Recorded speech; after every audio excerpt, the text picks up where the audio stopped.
What a group. What a group. This is the great Steve Wynn. Hi, Steve. Hello, everybody. Hello. What a group of good friends. We're going to bring this place back. It's not so good. I thought it was going to be this beautiful. I hadn't been there in a while. I said, this is going to be beautiful. It's not looking too good. But we're going to bring it back. Why don't we sit down, tell you about our day. Should I tell you about the day first? My little conversation with a nice gentleman named Vladimir Putin. But we had, actually, we had a good talk. And I think that progress is being made. 5,000 young soldiers are being killed every single week on average. Can you believe 5,000? And it's actually a number probably worse than that, in addition to other people that are being killed in towns. And we're trying to stop it. It's a bloodbath. It's an absolute bloodbath. I've seen satellite pictures that are so bad, so horrible, and it's to think that in this day and age we're living with this horrible thing that's going on, and we're doing the best we can. This was not our war. This was not me. We're doing something from the last administration. How they allowed that to happen? It wouldn't have happened. It would have never happened. And you know, the Ukraine-Russia wouldn't have happened, but. I'll tell you what else wouldn't have had. October 7th would not have happened.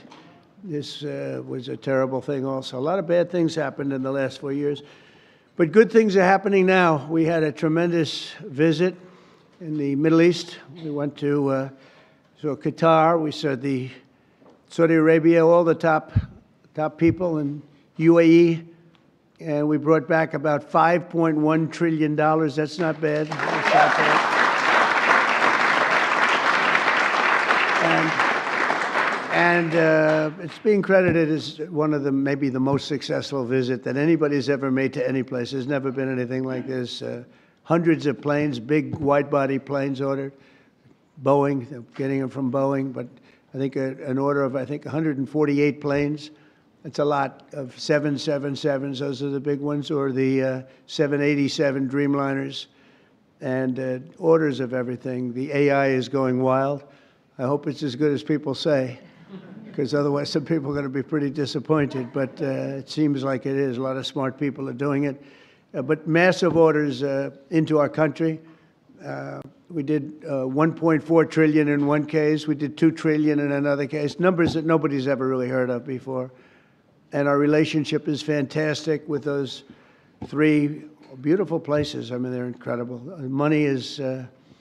Money is like no place else, probably anywhere. Well, we have more money, but we didn't use it right, but that's all right. Now we're starting to. We were losing in trade $5 billion a day, and now because of tariffs and other things, we're making $1 billion a day, and the tariffs haven't even really kicked in. It's a big difference. It was, for the last 4 years, have been a disaster for us with trade and, frankly, with everything else. So we're here for a different reason tonight. We're going to have to fix this one, too. We're fixing everything. We're going around Mr. Fix-It, Mrs. Fix-It. Anybody want to join me? But the Kennedy Center, when I said I'll do this, I hadn't been there. That's the last time I'll take a job without looking at it. And but it's got a tremendous amount. Lindsey Graham and some people put in the budget, either 200 or $250 million. Money was spent there. Tremendous amounts of money was spent there over the last 10 years. I don't know where they spent it. They certainly didn't spend it on wallpaper, carpet, or painting. And they had over $200 million was spent. So I don't know what's going on. Pam, are you here? You hear that? Look, when I hear that, I say, what? Where, Pam, where did all this money go? It's crazy. It's crazy what's happened with our country in that regard. You know, it's to build things. Go back to the Wollman rink. They went for years, 12 years, without getting a rink, and I got it built in 3 months for a fraction, like a tiny fraction. They had spent over $20 million. They never got it opened. I said, I want my kids to go ice skating before they're too old. They don't want to go ice skating anymore.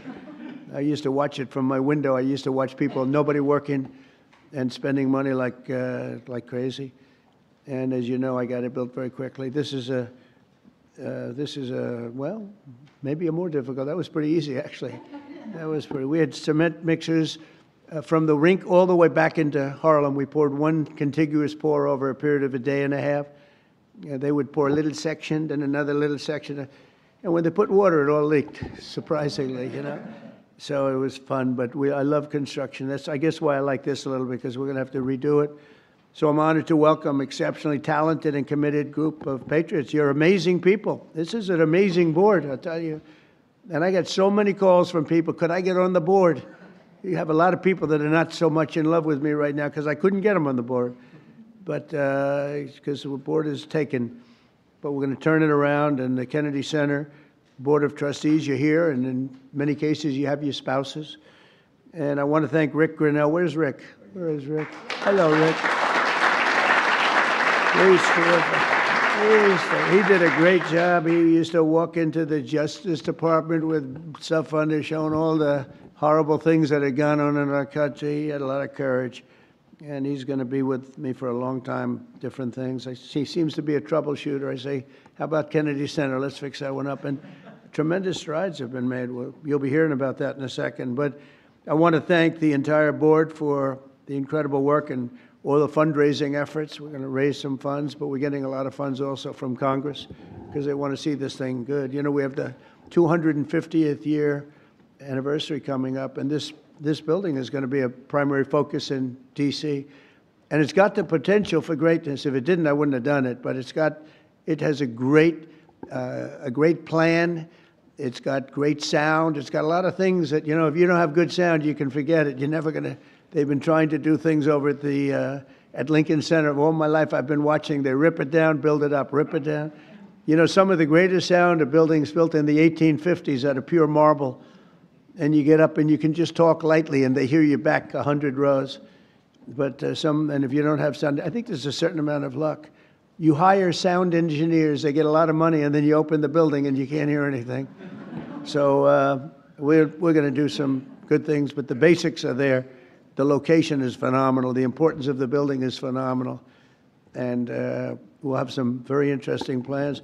I always thought they should have built a beautiful performing center, open air, facing out over the Potomac. They didn't do that. They built these crazy rooms underneath. They built 3 tiny little stages, very expensive. Someday maybe somebody will occupy one. They're underground. In fact, when I looked from a distance, you see these like hubs, concrete hubs, and I thought it was modern art. Well, here we go with the modern art blocking everybody's view. And when I actually went over there, I said, no, it wasn't modern art. It was meant for a door to be in, so you go down to these rooms. So I don't know what the hell they were doing, but they spent a lot of money. And it's just not possible that they could have spent it so poorly. But we're going to turn it around. That's what I love doing. I love turning things around. Turnaround artist. I'm doing that with the country. Believe me, we're doing it. We're doing a job. We are hot. We are hot.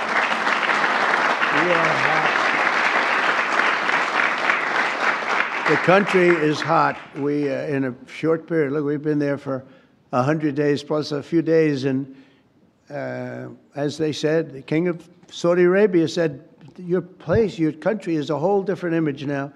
We were a laughingstock, an absolute laughingstock, but we're not a laughingstock any longer. And, I was talking to, as I said, President Putin for 2.5 hours. That was being very seriously listened to. We don't like what's happening.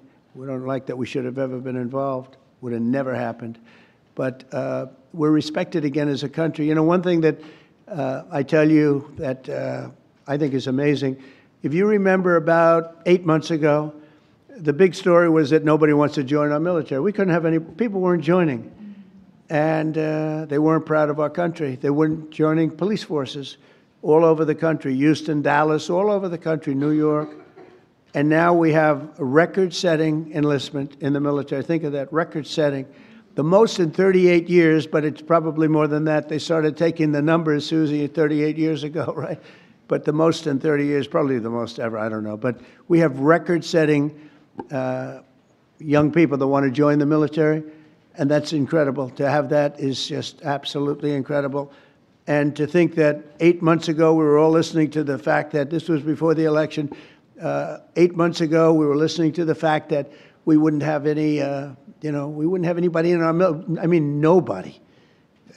Army, Navy, Air Force, Marines, Space Force. I'm so proud of Space Force because we got that going. We started Space Force, and they wanted to terminate it, and the military backed up. And they said, you're not going to do that. We were third in space, and now we're number one in space by a lot. They've done a great job. They had some great commanders in Space Force. But, ultimately it's going to be truly one of the most important things we've ever done because it's all heading to space. And I'm not talking about just experimental things that we do because a lot of people don't understand that. We can understand that. But in terms of defense and offense of our country, it's going to be very, very important. We're number one in space by a long shot. The Kennedy Center mission is to be the crown jewel of the arts and culture in our nation's capital, and under our new leadership, we're going to take this revered institution to heights that it's never seen before. I think we can take this to really because we have the right place. We have all the politicians, and then we have the people that want to get to know the politicians for lots of bad reasons. And, we have everybody here. They have to be here for something, sometime.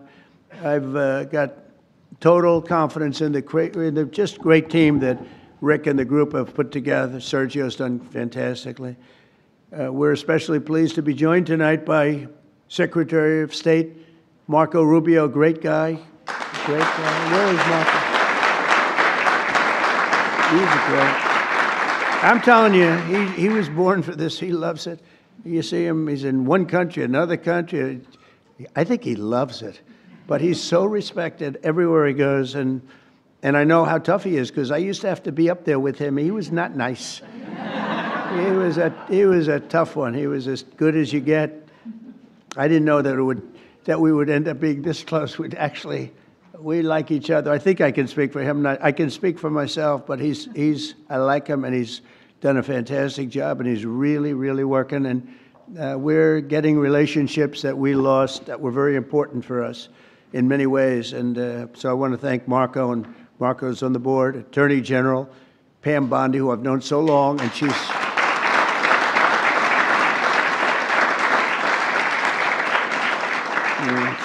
married to the best-looking guy in the room, I must admit. But she is the man.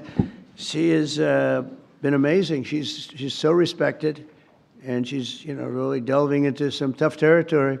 She sees what's happened and what's going to happen, and she knows before anybody else. She's just a fantastic person. She's got a great staff that's surrounding her, and I think she's just a star. But I've known that for a long time. I'm not surprised at all.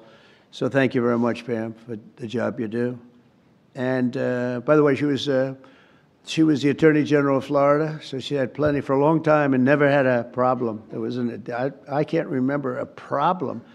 And she kept everybody safe, and they felt very secure.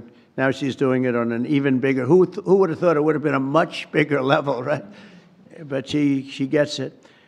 Secretary Howard Lutnick is here with his wife Allison, and he's great. He went with us to that incredible 4-day little journey that we had, and we saw some things that were incredible. But everybody respects him.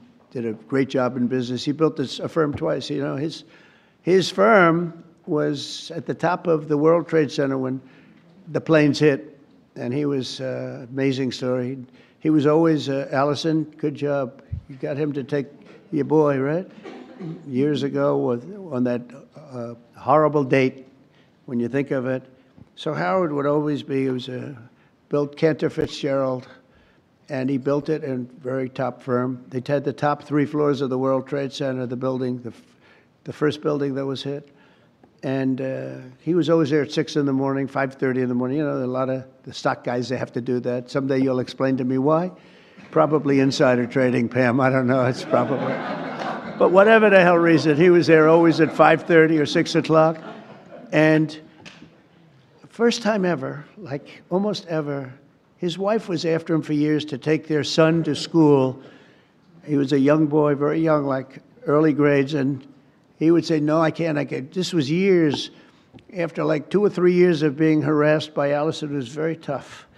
A great wife, beautiful wife, but she's very, very tough. And finally, he did it.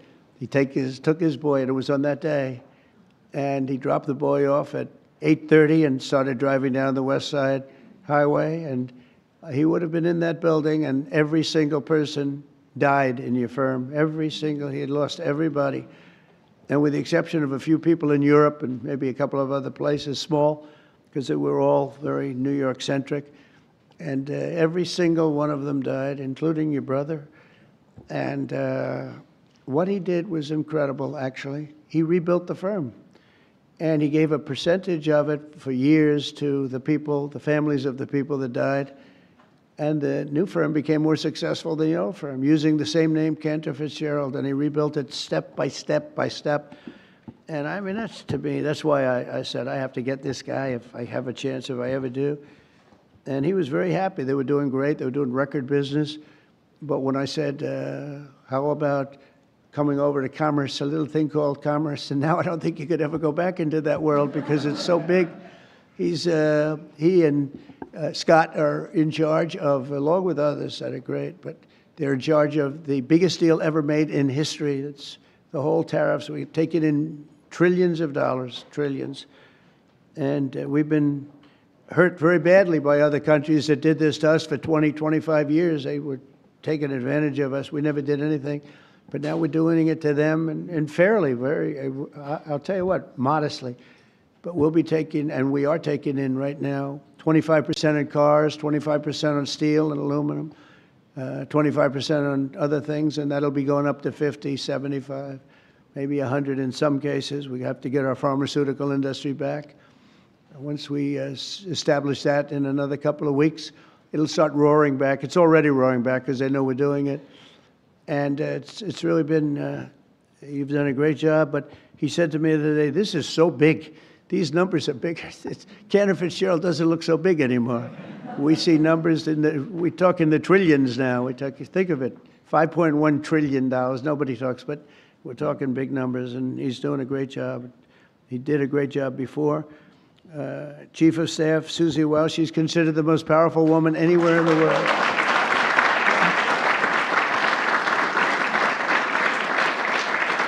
She is. She's the most powerful woman in the world. A lot of people are saying that, but she had a couple of articles, and I said, you know, it's actually true. She can wipe out a country with just a mere phone call. Think of it. That's the end of the country.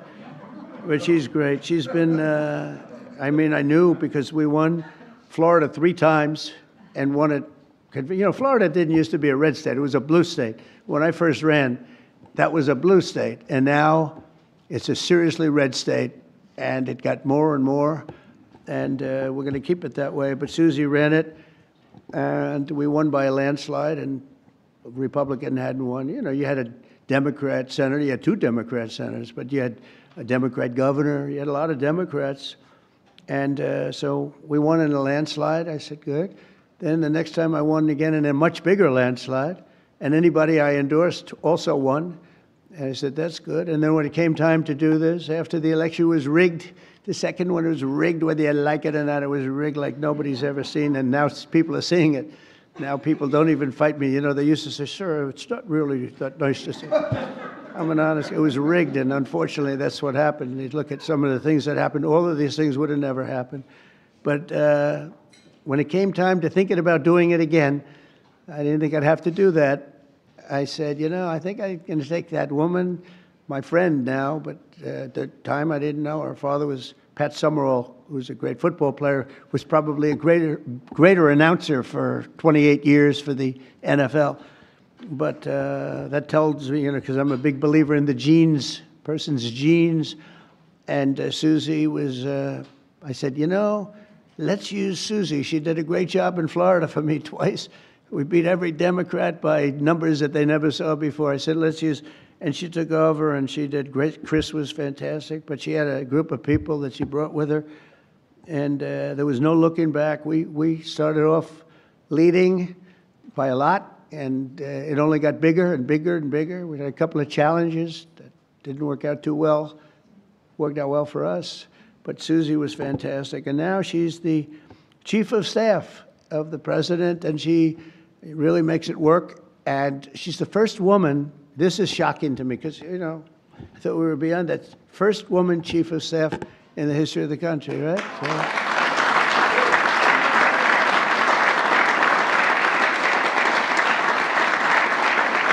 And she's doing a great job. And, you know, those men are scared. She sits in the back of the room. She watches them like this. She doesn't want publicity. She doesn't want to be on camera. She doesn't want stories.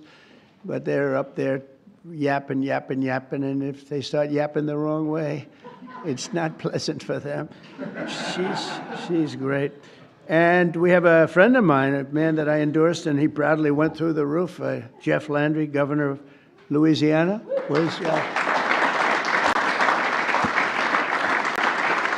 Did my endorsement mean much? When I endorsed you, he became a rocket ship, right? We avoided, what I say it? We won in the first round. Yep, yeah, it was good. We didn't want to run. We didn't want to go a second round. He went up and won everything, and he's a great governor, great attorney general, great governor. So it's great to have you. And we have so many people here that we're not going to do that, but we may play around in a little while because we're going to have some fun tonight, and we'll talk about this, but we'll talk about other things. But we might talk about some of the questions you may have. We're looking to get the one great, big, beautiful bill. It'll be the greatest tax cuts in history. If we don't get it, that means the Democrats will have stopped us, and that means people will get a 68% tax increase, the largest in history. And if we do get it, we're going to have the largest tax decrease in history. And all my life, I've watched politicians screaming, "We will cut your taxes." This is the only group where they say, "We're going to raise your taxes," and they think they're going to win. There's something wrong with them. I don't know what the hell is going on. "We're going to raise your taxes." And people say, "That's strange. I've never heard it before." When we took over in recent months, the Kennedy Center was in dire shape. As I saw on my tour a few weeks ago, the building is falling apart. I don't want to scare people. It's in fine shape, but it's falling apart. That means, we have to see, we have Les Mis. We're opening up with Les Mis and some other things. We have Mrs. Fisher here, and she said, "You know what works? Anything Broadway." So we're signing Phantom of the Opera. We're signing a lot of great Broadway, and we'll have them run for a while. And I think you're going to do very well. But it's been neglected very badly, and it needs an infusion of different things, including probably funds. But I think we're going to do very well when we get some money from Congress to fix it, because it's so important. The previous leadership wasted millions and millions of dollars and handed us a budget deficit of $26 million. Can you believe that? In addition, the programming was out of control with rampant political propaganda, DEI, and inappropriate shows. We had some very inappropriate shows, to put it very nicely. They had dance parties for, quote, queer and trans youth. And I guess that's all right for certain people, quote. And I'm just quoting, I'm not saying it. Queer and trans youth. That wasn't working out too well. They had a Marxist anti-police performance. And they had lesbian-only Shakespeare, which is different. Who thinks of these ideas, really? It's different. It's different. Oh, we're bringing our country back so fast. The military is so much better. Everything, it's just gone. They had people who were paying them $400,000 or $500,000 a year to teach DEI. Just 12 weeks, our new board has balanced the budget. Think of that in 2026 budget. That's a pretty good job you're doing. So that's amazing.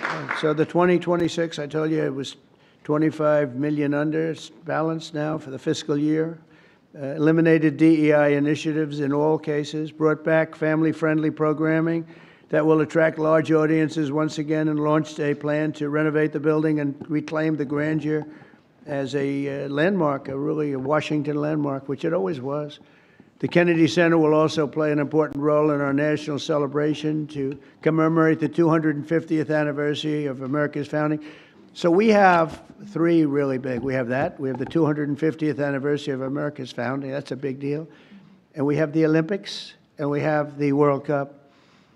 And, maybe I got lucky, because I got the Olympics and I got the World Cup. I did nothing to help the 250th anniversary, because if I take credit for that one, then you'll say, I think he's exaggerating a little. But two of the three, I absolutely, I got the Olympics, I got the World Cup. And I said to myself when I got them, it was my first term I got them, President Obama would not take the calls from the Olympic Committee, refused to take the calls. And I think because he traveled to Oslo or wherever he went, and very far away, in order to get the Olympics, the previous Olympics. And I said, well, that's great. That means we got it, because what president would travel to come in fourth place, which is what we came in, fourth place.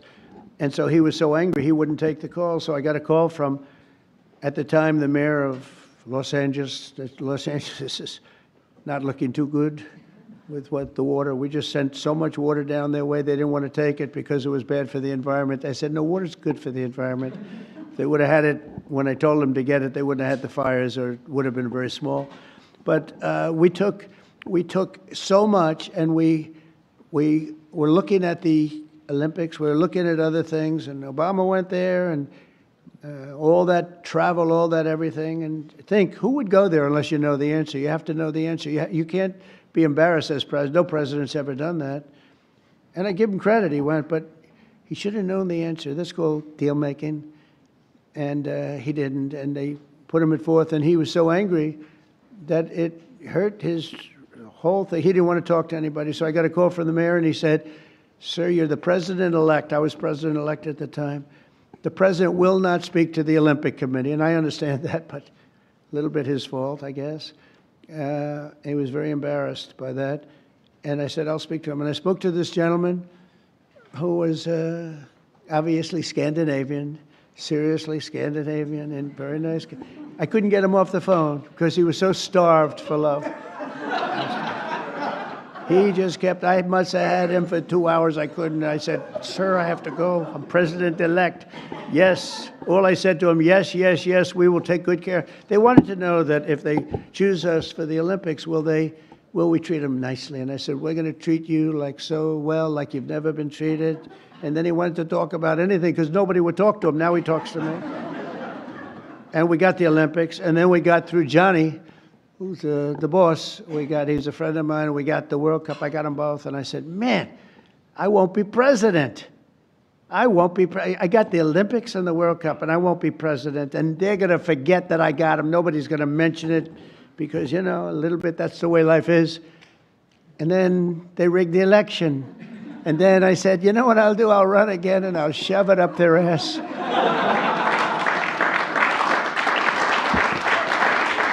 And that's what I did. And all of a sudden, I then realized, I said, you know what? I got the Olympics, I got the World Cup, and I got the 250th. Look at the way this works out. So if they would have left us alone and wouldn't have cheated on the election and wouldn't have rigged it, I would have been retired right now. I would have been happily doing something else. And instead, they have me for 4 more years. Can you believe it? Yeah. So it has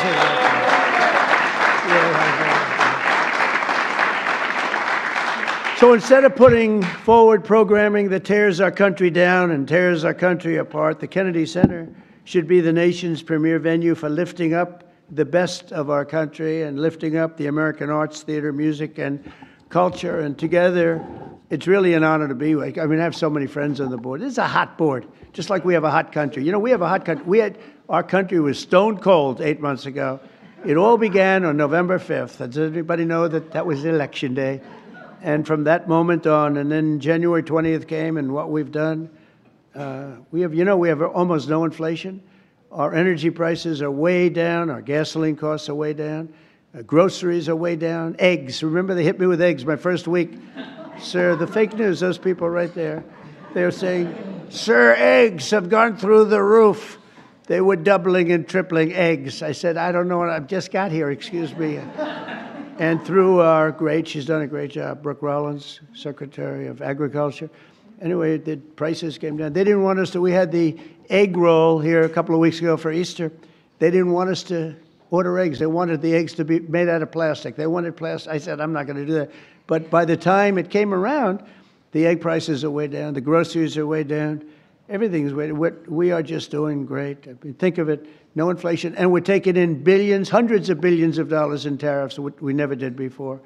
We got a hot country right now. We have a country that people are proud to be a part of. So We're going to honor the legacy of President Kennedy, his great legacy, and we'll create the best and most beautiful home for the performing arts anywhere in the country and many other things also. I want to thank you again. We're going to have some fun working together. We're going to make this a fun project. That's what I thought until I walked into the building. I said, this won't be the fun I thought, but it is fun. I like to create. You like to create. Most of the people in the room like to create, just like Bob Kraft created the New England Patriots. He happens to be here.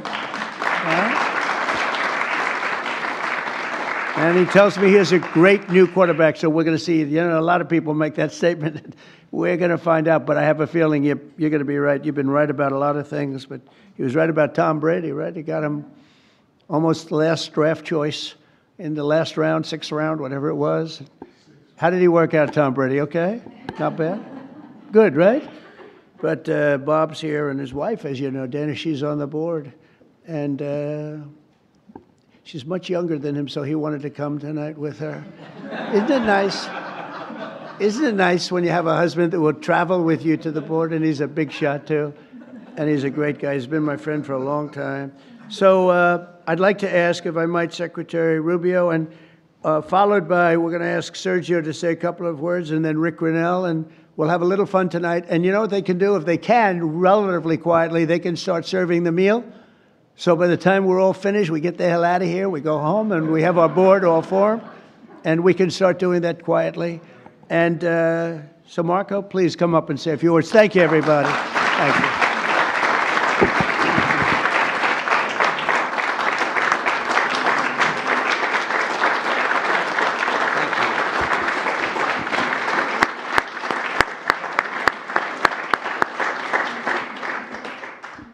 Well, thank you all for being here tonight. It's an unusual day. You know, it's not often you wake up in the morning and your first meeting is with the Pope and your last meeting is a dinner with the President of the United States. That's a heck of a day.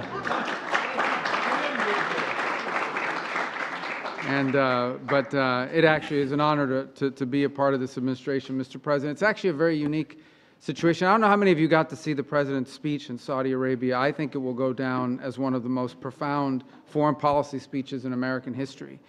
And where it outlined a vision for the future and a vision of prosperity. And I tell people, we have a president of peace. In fact, I'll tell you kind of an aside, one of the cardinals I was meeting with, Mr. President, the day before the papal mass said to me, you know, it's very unusual for us.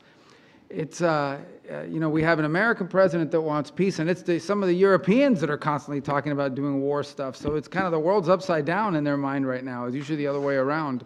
And it's a great honor to work for a president who literally spends half his day, maybe more, trying to stop wars, end wars, prevent wars. And it's an extraordinary thing to be a part of, and thank you for your leadership on that front. He's a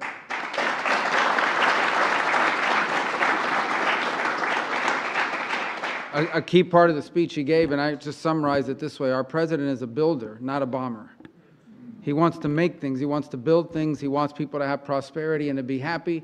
And frankly, he knows we have to have national defense because, of course, that's the world we live in.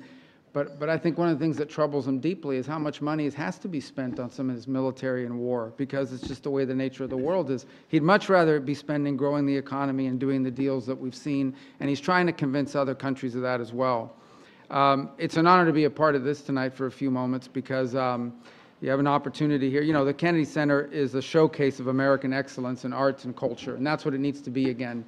And the work that Rick and his team are doing, both to bring the building and the actual function of the organization to reflect that, but the programming is the other thing we're really excited to see, the programming, the shows that are coming, that will be a highlight of American excellence and of American culture and American entertainment. And just so you know the influence that American culture has around the world in a positive way, a few months ago, the President hosted the Prime Minister of Italy down in Florida, and her English is excellent, very good English. And I asked her, why is your English so good? How it was really good. You know what she said? You know where she learned English? Michael Jackson. Not from him, not like personally, he wasn't doing the lessons, from his music. But what it tells you is the impact that American culture has on the world in such a positive way, and it can have such an influence. And the Kennedy Center is a showcase for it. So we're excited to see what you're leading here, and all of you contributing towards that And we're excited to see also the restoration of that building. That really should be a showcase and something that we're proud of.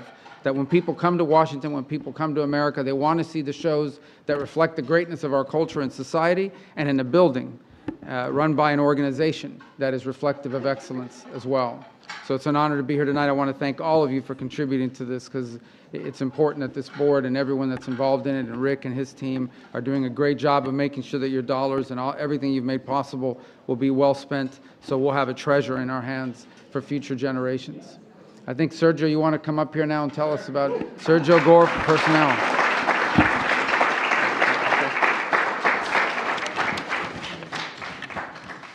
Good evening. It's an honor to be here with all of you. We're here to honor the spirit that makes America exceptional.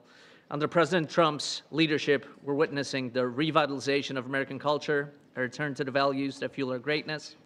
I can't think of a better chairman of the Kennedy Center than President Trump. And a lot of you know his incredible record when it comes to dealing with these individuals who become American icons. So from Michael Jackson to hosting Pavarotti many times, to Andrea Bocelli, to incredible individuals that have changed the landscape of art and music. A couple of years ago, we were publishing a book, and it was called Letters to Trump.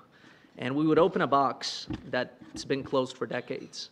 And the letters that would show up in these boxes were just absolutely incredible. And there was a letter from 1986, and it was written to, "Dear Donald, I have a new show opening up. And I'd love for you to attend. It's called Phantom of the Opera." Signed, Andrew Lloyd Webber. And so there's nobody more qualified to lead this institution than President Donald Trump. America's had an incredible run for the last 250 years, minus the last 4 under the previous administration. And so we hope under his leadership, under his vision, under this entire team, the next 250 will be just as great.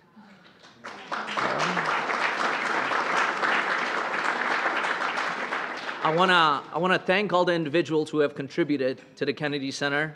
Howard Lutnick, 7-figure donation, thank you. And we have a lot of other individuals who are looking to contribute. Anthony, you're nothing but cash, we know that. With that, I want to bring up our incredible director who's leading up the day-to-day activities of the Kennedy Center, Ambassador Rick Grinnell.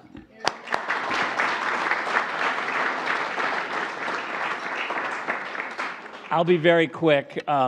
First of all, how great is it to have a president who actually cares about the Arts Center? That's what I love best, is that he actually cares. He came, he saw the problem, and he immediately said, "I'm going to call Congress and we're going to try to fix it." This is traditionally a Democrat territory, except President Trump says, "I want to do this."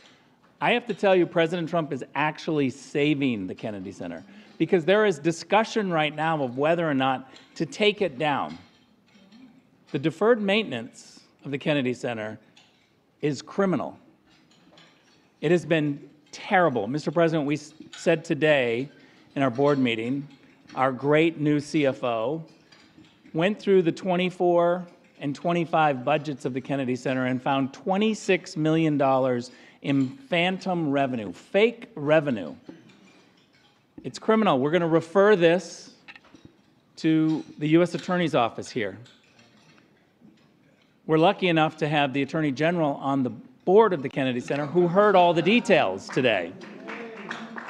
She heard the details. And this is unacceptable in America, to have a fake revenue of $26 million fraud on previous donors.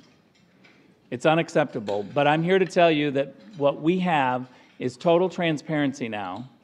We want people to go through the budget. We want them to question it.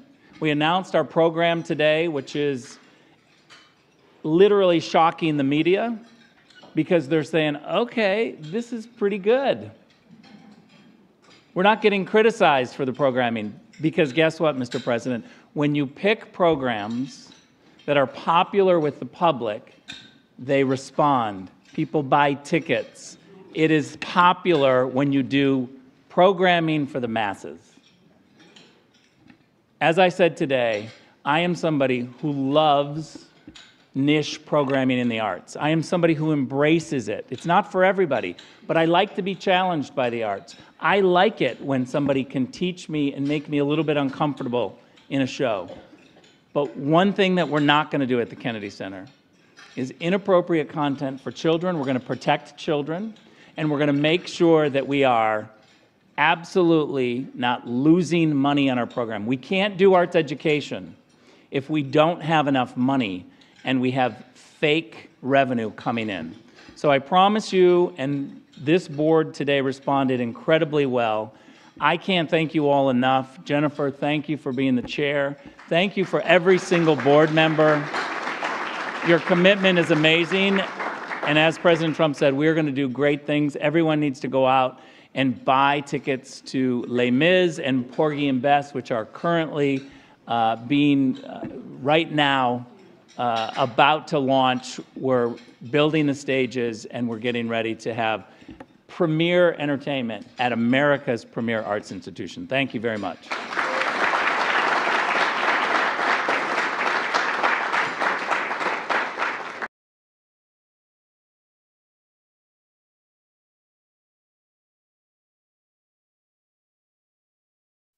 Very much, everybody. It's a real honor to welcome all of you to the White House, the famous Oval Office, and we award the first ever Medals of Sacrifice to 3 heroic law enforcement officers from Palm Beach County, Florida.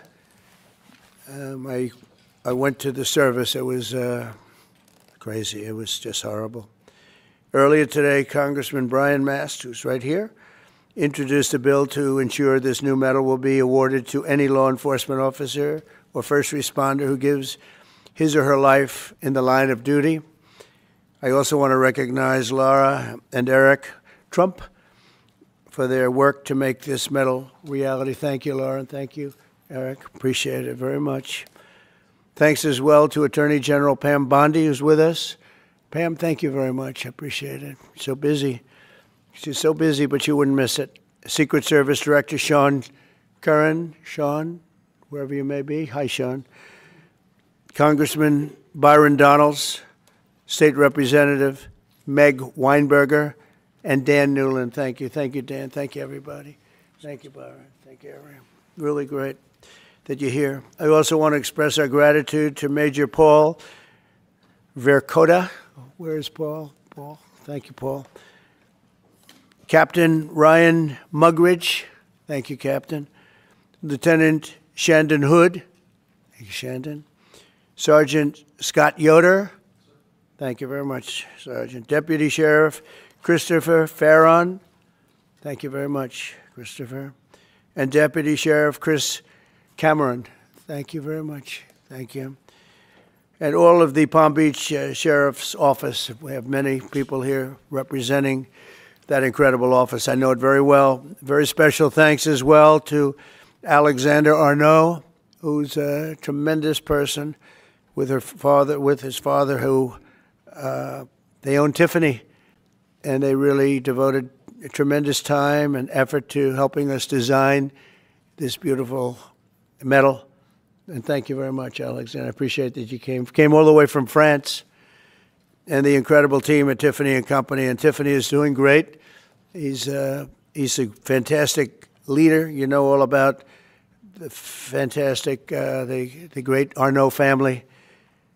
And the fact that you came for this is very, very meaningful, actually. It's really incredible. But for crafting this beautiful medal, and I know he looked at it and he worked on it. He had his best people working on it, and people are loving it. And this will go on for a long time. You'll be making that medal for a long time. Unfortunately, in one way it's very sad, but we properly respect the ones that have lost their lives. Today we also remember 3 remarkable heroes who will become the medal's first ever recipients. It's a big honor. Corporal Luis Piez Jr., Deputy Sheriff Ralph Butch Waller Jr., and Deputy Sheriff Ignacio Dan Diaz. And thank you very much. You're represented by family members who are, I was there with them. That was devastation. They were devastated. We're profoundly grateful to be joined by their loved ones. Corporal Piez's former wife, Doris. Thank you, Doris, for being with us. Thank you very much. Thank you. And his son, Cameron, good-looking son, too. Deputy Waller's wife, Denise. Thank you, Denise, very much. And Deputy Diaz's daughter, Alexandria. Thank you. Thank you very much. I want to thank you all, and the three officers we recognize today were close friends. They were really close friends and colleagues, and together they dedicated their lives to protecting the people of Palm Beach County and well beyond. And they were beloved by everyone and respected by all, really, really top-of-the-line people. Countless times when I was in Florida, they proudly saved. And they saved a lot of lives. They were going around saving a lot of lives. Their reputation was incredible. They served in motorcades for presidents, called presidential motorcades, a very dangerous job, actually. And I was deeply honored to attend their memorial service last year. In a horrific accident in November, the three officers were working to restart one of their motorcycles on the shoulder of a road when they were struck by a SUV, struck dead center, and all three perished from their injuries. Essentially, they perished immediately. This was a terrible tragedy. It shook the entire Palm Beach community like very, very few events I've ever seen. All of Florida mourned their loss, and today our entire nation joins in honoring these three incredible patriots taken from us much too soon, much, much too soon. To Doris, Cameron, Denise, Alexandria, and to all of those who love these brave men, we are deeply sorry for your loss and eternally grateful for their sacrifice, their great, great sacrifice, just respected by everybody. We'll never forget their legacy, and we will never forget the debt we owe all of these great law enforcement heroes who have given their lives to keep our community safe and make America strong again. We have so many unbelievable people in the police department and other departments, first responders, firemen, a lot of brave, incredible people. And I'd now like to ask my son, Eric Trump, to say a few words, followed by Congressman Brian Mast and Alexander Arnault, who's going to be giving out the medals. And then I'll present the medals of sacrifice. Thank you very much, everybody. Thank you for being here, too. Thank you. Please. Mr. President, thank you very much. My father and I attended that funeral that day, and I can't tell you how moving that experience was. And one simple question was asked: why is there no medal of valor, medal of sacrifice that commemorates law enforcement officers, first responders who have fallen in the line of duty? And Congressman Mast, he was there with me that day. He was with my father, and we said, we're going to take care of this problem. We're going to get involved. And the first call that was made was to the great Arnault family who owns Tiffany's, and they said, without hesitation, that they'd be honored to design something absolutely beautiful that's a tribute to these incredible officers, these incredible EMS responders. And here we are, roughly 6 months later, with something that's truly beautiful. I want to thank the Tiffany's family, the Arnault family, for all the work they've put into in their entire team. I can tell you this has been a nonstop effort. I want to thank the Congressman. Without the Congressman, his staff, we would not be here today. I want to thank the President for allowing us to do this. It's such an important mission. This medal is going to be given for hundreds and hundreds of years to come. And last but not least, I want to send, on behalf of this entire nation, on behalf of our entire family, the incredible families of the Palm Beach Sheriff's Office and your incredible families. They made the ultimate sacrifice, and know that we all appreciate their dedication. Many of us knew them, have met them, and we love them very much, and I'm sure they're missed. But today, hopefully, this is a great tribute to them, and I know, because of our wonderful president, that this medal will be given out for many years to come. Thank you very much. I would just start by thanking all of our law enforcement officers. The job is always dangerous, and you do it still every single day.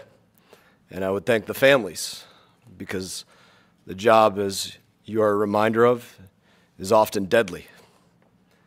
And I would thank you, Mr. President, because for the first time in our nation's history, you're willing to say to all of our first responders, all of our law enforcement, all of our firefighters, we're going to recognize that sacrifice from the office of the presidency for each and every one of them.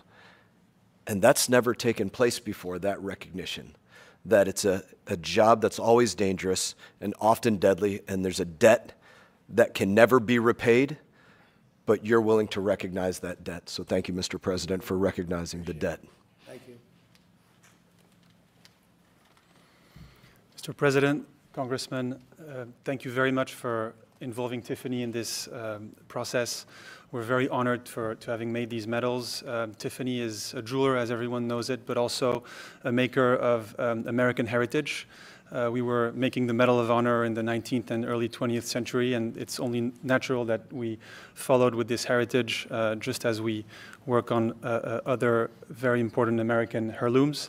This medal was made in Providence, Rhode Island, in our largest factory in the US, out of silver, plated in 24-karat gold, just like the ceiling of this office, and represents the coat of arms of the United States. Mr. President, thank you very much. Thank you very much. Byron, would you like to say a few words, please? First, to be brief, to the families, we are so sorry for your sacrifice, but your officer from your family represented not just Palm Beach County, but the United States with honor. Mr. President, thank you for allowing us to go forward. To my colleague, Congressman Mass, thank you for your leadership. We will always honor first responders in the United States of America. Thanks. Okay. So,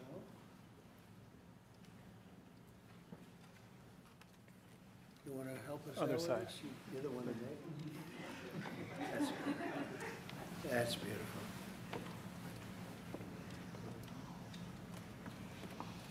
So can we ask the families to step forward, please? Sheriff, would you like to help us with that? Come, please. Thank you very much. Why don't you grab that? Thank you, sir.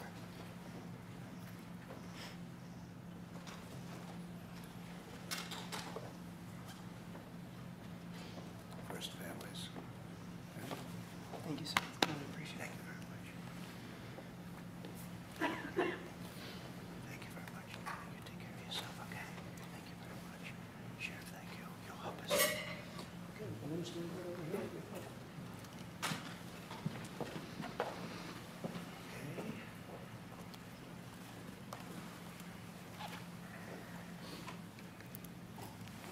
You're not going to get me.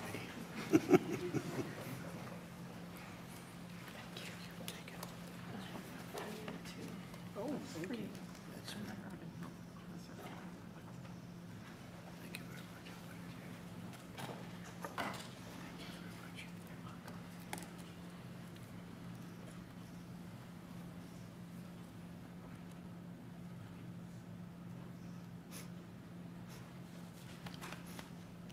Thank you.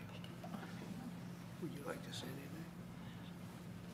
I would like to thank you very much for honoring my husband and his brothers and for what you do for the country and making this so very special for them and for all the people to come. It's a club you never want to be in, No. but you've honored them and it just means the world.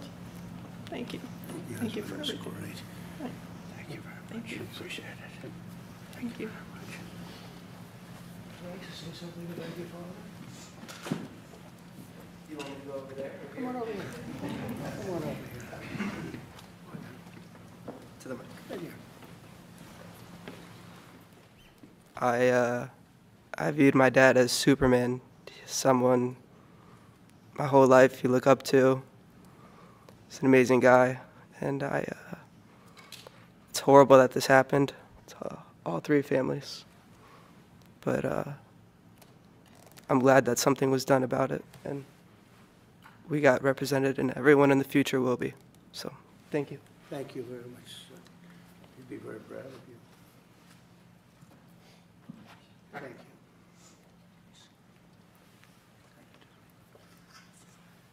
Thank you very much.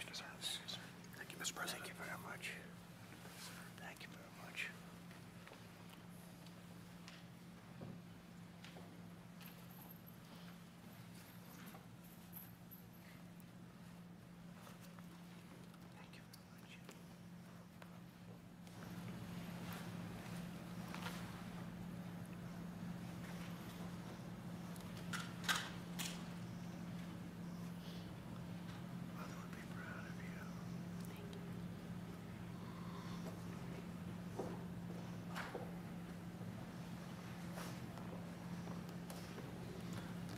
like to say anything, fellas, on behalf of the force? Would you like to say something? It's not a very tough thing to do. I know. Would you like to say something? Yes. Mr. President, on behalf of Sheriff Rick Bradshaw and every member of the Palm Beach County Sheriff's Office, we can't thank you enough for taking the lead on this and recognizing the extreme sacrifice of our three brothers. Words really can't express how thankful we are. Thank you very much. And we have a fourth, and we're going to give this to you. Hopefully it's maybe never going to be given out, so we'll give it to Sheriff Bradshaw, who's an incredible sheriff. And you've done an amazing job, and we'll have it should something happen. And that's right here, okay? So, Yes, sir. Thank you. And I hope it never has to be given out, frankly. Thank you very much. Thank you, Mr. President. Thank you very much. Mr. President. Well, thank you. Do you have any questions for what you just saw? That's so important. I mean, people have talked about it for years. I want to thank Brian Mass for what he's done, Congressman. He's been unbelievable. He's a great representative. And he worked hard. He wanted to do it right, and we wanted to go somehow. We could get him done pretty easily in one way, but we wouldn't get him done by Tiffany. And the fact that the Arnault family stepped up was absolutely incredible. It means more when you get a name like that. I think it means something extra. But these were incredible people, and they're looking down on you right now, and they're very, very proud, very, very proud of all of you. And it's too bad we had to be doing this, but I was there with you that day. That was a rough day. Thank you very much. Would you have any questions? Yeah. Do you have plans to give this award to any other families posthumously who find themselves in the same position as having made this sacrifice? And then after the test, one question about your call today. Having to do from a previous? Yeah. We're looking at the possibility of that, yeah.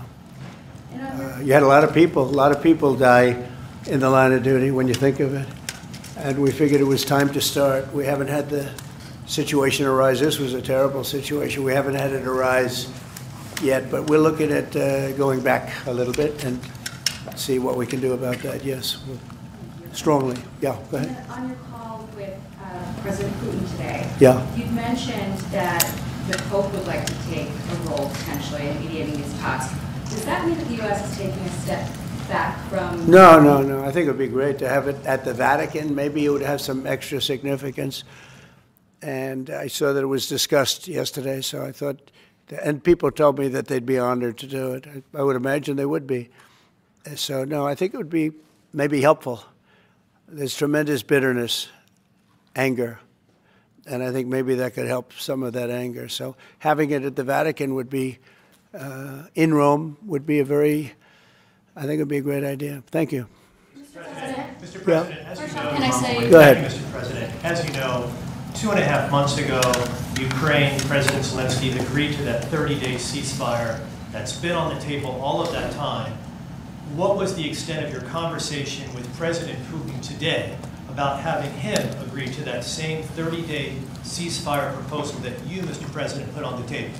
Well, what we've done, and very strongly, is we said, let's get this thing going. You know, I had many of the leaders of European nations on the line with me right after the call.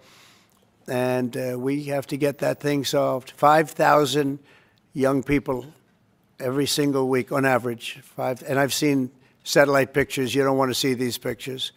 We'll have to see what happens. This was not my war. This is not a war that would have happened if I were president. This is not my war.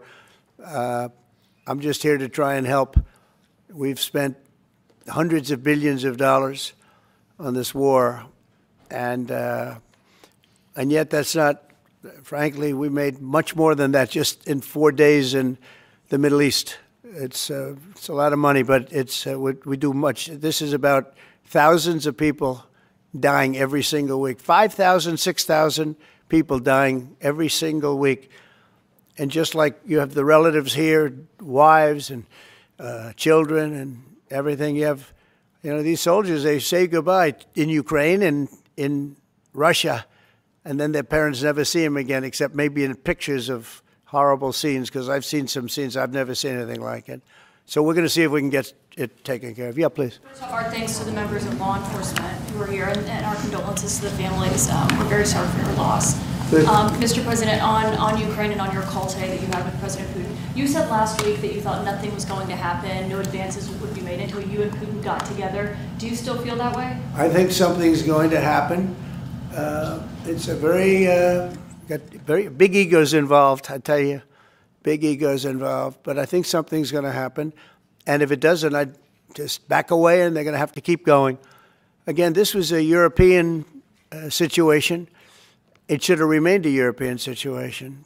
Should have remained, but we have, because the past administration felt very strongly that we should be involved, and we got involved much more than Europe did in terms of the money and all of the things that we gave. We gave massive amounts, I think record-setting amounts given to a foreign. There's never been anything like this, both weaponry and money. And Europe gave a lot also, but they didn't give anywhere near what we gave. We gave probably almost 3 times the amount. And it's just a shame. The whole thing is a shame. The level of death here is just a shame. Yeah? Did you ask President Putin to meet with you? About what?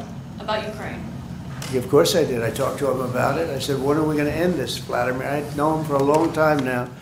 I said, when are we going to end this bloodshed, this bloodbath? It's a bloodbath.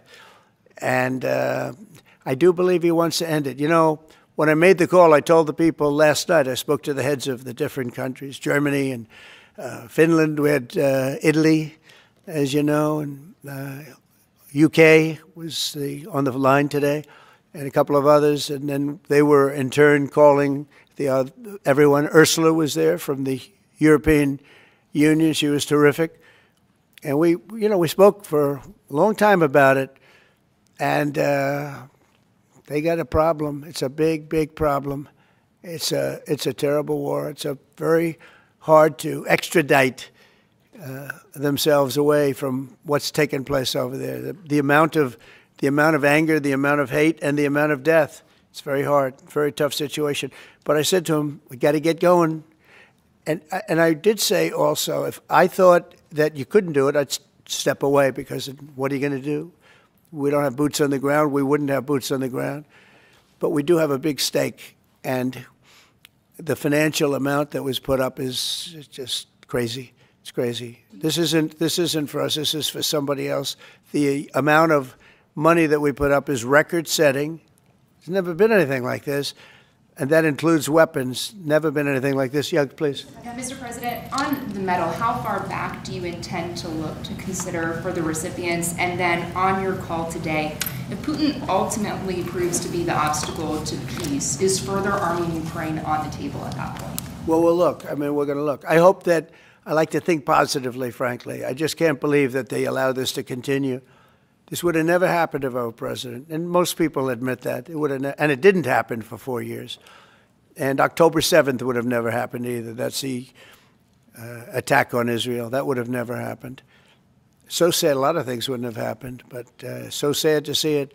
Now, I think that there's a good chance we can get this done. I believe Putin wants to do it. Now, if I thought Putin didn't want, I mean, that's what I do. My whole life is like deals, one big deal. And if I thought that President Putin did not want to get this over with, I wouldn't even be talking about it, because I'd just pull out. What did you hear that gave you confidence that he does want peace versus buying time? I think he's had enough. I think he's had enough. This has been a long time. This has been going on for more than 3 years. When you think, right? It's been going on for a long time. Yeah, please. Oh, thank you, Mr. President. When you implored him to stop previously, Vladimir stopped on social media, and he didn't. He just continued. I'm curious, did you bring that up with him in your phone call today? You have to talk. Sorry, you previously on Truth Social implored President Putin to stop. You wrote Vladimir stop, and he didn't stop, quite the contrary. I'm curious, did you bring that up on your call with him today? No, I didn't bring that up, but I did say it's time. You got to stop this thing. And I believe he wants to stop. Look, I would be, I think, very able to tell whether or not he wanted to or what. I thought there was a very good chance, like a 50-50 chance, that he would say, I want to take the whole thing. I didn't know what he was going to say. And then they have a different kind of a problem. But I believe he wants to stop. Pretty sure.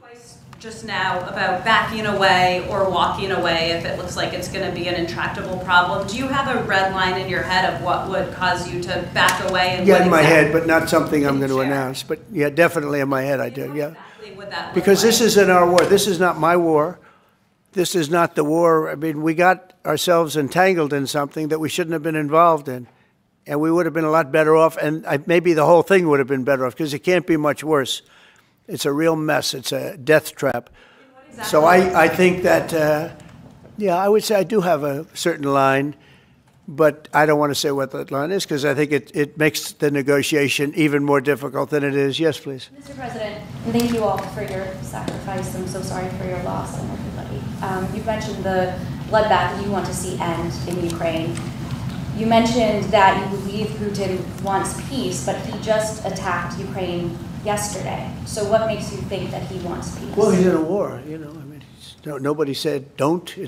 They're fighting, they're attacking each other, and people are dying all the time. He's in a war. He's fighting a war. Nobody said he was going to stop. I think, is it terrible? Yeah, it's terrible. I think it's terrible. Can you weigh in on President Biden? President Biden was diagnosed with cancer. The war, and then I want to ask you about reconciliation. Why haven't you increased the sanctions on Russia yet? Well, because I think there's a chance of getting something done. And if you do that, you can also make it much worse. But there could be a time when that's going to happen. Yep.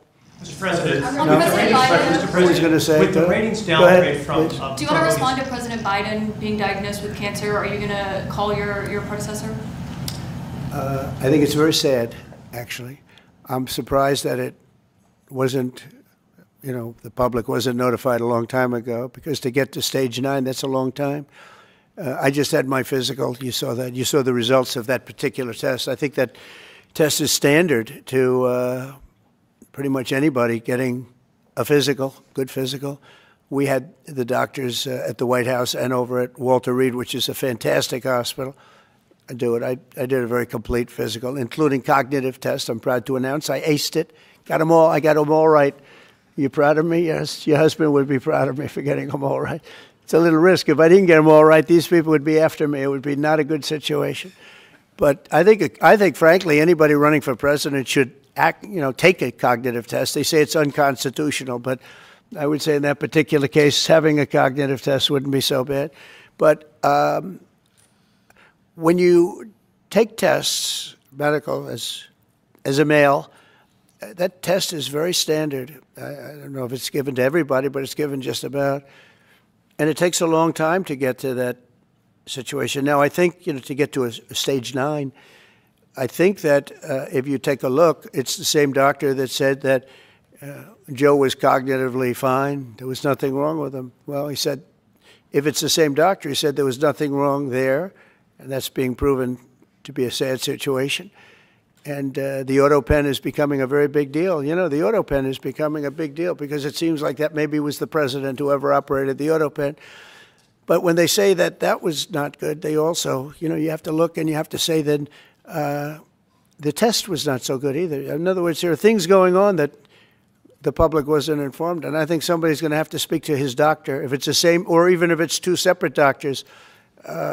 Why wasn't the cognitive ability, why wasn't that discussed? And I think the doctor said he's just fine, and it's turned out that's not so. It's very dangerous. Look, this is no longer politically correct. This is dangerous for our country. Look at the mess we're in. You're talking about all these questions on Ukraine and Russia that would have never happened. As an example, if I were president, would have never happened. The other thing is you have to say, why did it take so long? I mean, when you... This takes a long time. It can take years to get to this level of danger. So it's a very, very sad situation, and I feel very badly about it. And I think people should try and find out what happened, because I'll tell you, I don't know if it had anything to do with the hospital. Walter Reed is really good. They're some of the best doctors I've ever seen. I don't even know if they were involved, but a doctor was involved in each case. Maybe it was the same doctor. And somebody is not telling the facts. That's a big problem. President Zelensky of Ukraine says the Ukrainians are ready for a ceasefire. They're ready for peace negotiations. In In your mind, is Ukraine doing enough to get this peace? I'd rather tell you in about 2 weeks from now, because I can't say yes or no. I think, look, he's a strong person. Zelensky, a strong guy, and he's not the easiest person to deal with. But I think that he wants to stop. He's, not. It's a very bad thing that's happening over there. I think he wants to stop. But I could answer that question better in 2 weeks or 4 weeks from now. I hope the answer is that he wants to get it solved. I want to thank everybody very much. And on behalf of the United States of America, we greatly honor your family and your friends and everybody that had to suffer so much. But you have some 3 great men that are looking down on you, and they're very proud right now. They're very proud. This is the Oval Office, and they're a big part of it now. They're a part of the Oval Office, the White House. And thank you all very much. Thank you. Thank you, Sheriff, for coming. Thank you very much, everybody. Thank you. Thank you.